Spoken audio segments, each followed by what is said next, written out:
Before we get into the video, I need you guys to do me a favour. Number 1, like the video. Also comment, let me know your thoughts on the case. Now the gang feud shooting of 38-year-old quote-unquote gangster Marc Webleys has already taken major turns after police have recovered the red Hyundai used in the shooting, and of course more details have now emerged. It's common knowledge that Marc Webleys was involved in a volatile and serious situations with rivals. He was in the thick of gang culture. Now there had been multiple attempts in his life, as late of 2021 when he was hacked with a machete, which required surgery. Now it's obvious that Marc Webleys had so much courage and was so daring that he wasn't fazed about looking over his shoulder constantly.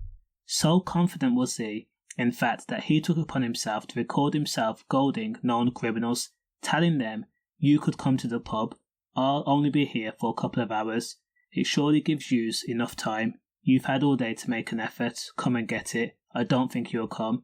He even told people that he would be at the Anchor Inn pub in Granton.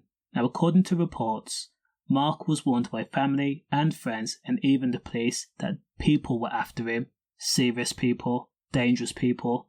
And rumours circulated around Scotland, both Glasgow and Edinburgh, that Marc Webleys actually had a £20,000 bounty on his head, and there were a long list of people that wanted to collect that money. Now Marc did take some steps in order to protect himself and make sure he was safe, and that was sleeping at different locations and making sure that he had items he could use to protect himself and that were easily reachable and accessible. However, when you live a certain lifestyle, you have to understand that there are people who are just as serious as you. Now sadly, the tragic shooting took place on New Year's Eve just before 11:50 p.m. Marc was outside the Anchor Inn pub with mates and friends in Granton. Now witnesses said that moments prior to the shooting it was bedlam. A red Hyundai Tuscan had pulled up to the pub, a masked driver got out of the car, took aim, caught Marc by surprise and then fired multiple times. Tragically, Marc was struck in the head. He was taken to hospital but was pronounced dead a short time later.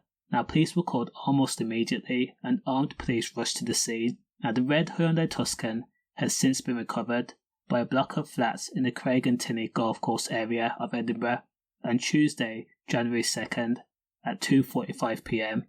Now condolences to Marc Webleys' friends and family. Even if he was a gangster and even if he had a reputation, again a loss of life is tragic in every sense of the word. Stay safe.